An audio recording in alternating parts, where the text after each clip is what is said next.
It's how I live with my other friends and other anarchists. I live in a house with about 8 people that changes all the time. I dumpster my food. I haven't worked since April, for almost a year, and even then it was only for about 2 months at a time.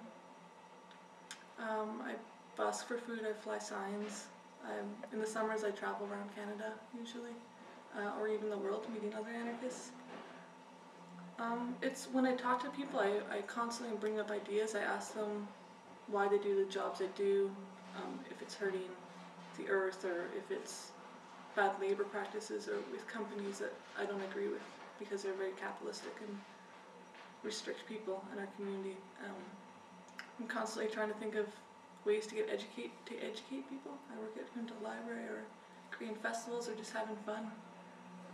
And it's always about how to remove myself more and more from corporations and kind of like the tentacles they put into your life.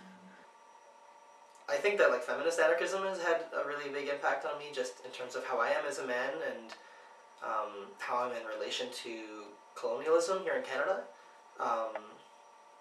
So really always trying to think about how my way of being is part of or complicit in the system.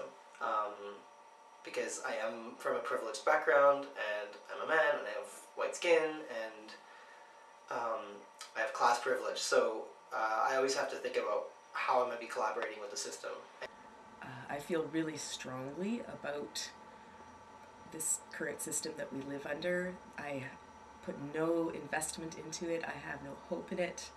And I would really, really like with all my heart to see it end.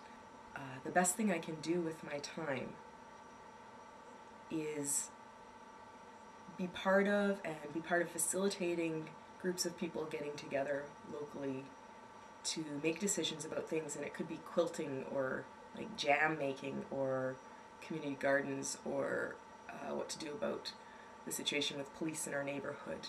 It could be any of those things, but for me the important part is people are getting practice organizing together in self-run groups, and I think that that's important for now, and it's important for the future, and that's where I'm putting my hope. I also am involved with a community of very DIY type folk who try to organize events. If we don't like something or we want something in our community, we try to create that. I've embraced the fact that we need to really start doing it for ourselves and start educating ourselves in different ways, and really learning how to support one another in the community. If you don't have a skill, trying to learn it from someone else in your community, or if you do have a skill, teaching it to somebody else in your community. To me, in my experience, I find that a lot of people have anarchist things going on in their lives all the time, and if you tell them that that's what that is, they're usually really surprised. Most of the time, if you try to apply concepts to your life, you're kind of abstracting it.